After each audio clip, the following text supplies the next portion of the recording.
You've heard immigration is the new hot topic. When Liberal MP came by, the bells were ringing, calling him to a vote. Says, I have to get in there so I can abstain. Anyway, even they are laughing about their current predicament.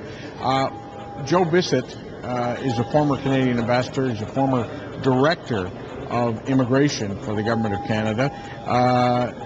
His official name is James, but his friends call him Joe, and I like to think of him as an old friend of this broadcast. So, Mr. Bisit, let me play for you a little bit of tape of Stéphane Dion and get your expert opinion on what he's saying. He's quoting from the 1988 Reform Party platform, which was authored by Stephen Harper and some other reformers, and it says that immigration should not grow radically or suddenly alter the ethnic makeup of Canada. Here's what Mr. Dion read, and I'll get your reaction as soon as we hear Stéphane Dion. Mr. Speaker, let me read from the 1988 Reform Party platform authored by the current Prime Minister. It says that immigration should not, quote, radically or suddenly alter the ethnic makeup of Canada.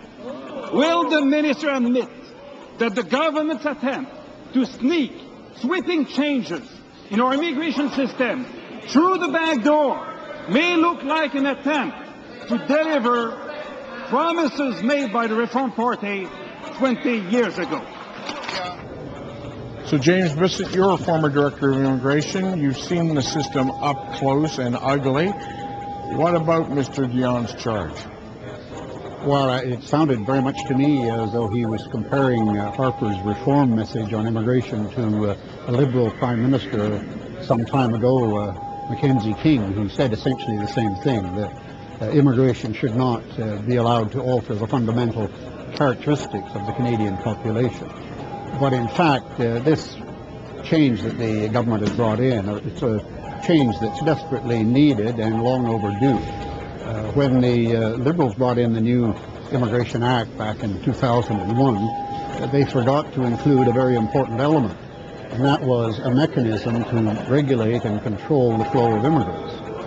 So we now find ourselves in a position where many, many more immigrants can comply with our requirements, and we simply can't take them all, so they have to go into a backlog. That backlog Let me get this clear, Mr. Bisit. Are you saying that, in fact, these changes will reverse the current tide that sees many visible minorities coming here? No, is it a step not. back towards an all-white immigration policy? Is that where they're going? No, they're not going there at all. All it is trying to do, I think, is to recognize that the system now is out of control and that it has to be fixed. We've got over 1 million people almost waiting to come to Canada. They've all complied with the requirements. They've met the selection criteria, and they're just waiting for their visas. In addition to that, we are having thousands applying every day who can meet the criteria. And there's no mechanism in the current system of slowing that down or regulating the flow. And so we're in a bit of a mess.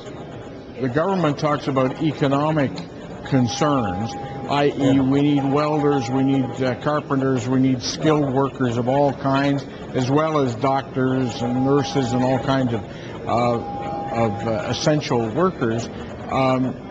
Would this proposed policy give the minister the tools to say to those people who are all qualified with to do jobs we need, you guys jump to the front of the line, rather than those who are simply coming for family reunification, which, as laudable as it is, doesn't really help us with our skills shortage? Well, that's part of the design here, is it gives the minister the power to prioritize and get into Canada the kinds of skilled labor that we desperately need. On the other hand, she's been very careful, or the regulations have been careful, to ensure that those that are in the backlog now are not affected by this change. In other words, so this is only going forward. It's only going forward, and the minister has promised that she will use other means of trying to clean up the backlog as best she can, and I think she's got another $22 million in this act to help her do that. No, the thing that is clearly evident here is that we've got, as I say, probably 400,000 or 500,000 or more skilled workers in the backlog, and it may take up to 6 years to get them here. In the meantime, employers are desperate, and they're bringing in unskilled labor often as temporary workers, and that's not a good thing. I think the government has recognized that the system was almost at the point of collapse and something had to be done about it. It's not going to change the ethnic makeup of the country. It's not an ideological change. I mean, I'm surprised really that the Liberals, who are pro-immigration, don't see that this is a sensible step forward.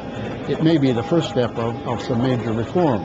But remember, immigration is a question of supply and demand. And the supply far outstrips the demand. We simply can't take everybody who might meet our qualifications. China, for example, is over a billion people. You could probably find 300 or 400 million Chinese who are highly skilled and professional, well-educated, who can meet our selection criteria. We can't take them all. This is an attempt to get back to where it was before, where the government in charge could regulate the flow. If we felt we were getting far too many immigrants because we were going into a recession or we had high unemployment, they could turn the tap off or slow it down. That mechanism doesn't exist today, and that's what the government is bringing in with this new legislation. It isn't a nefarious deal. Oh, we're always looking for plots.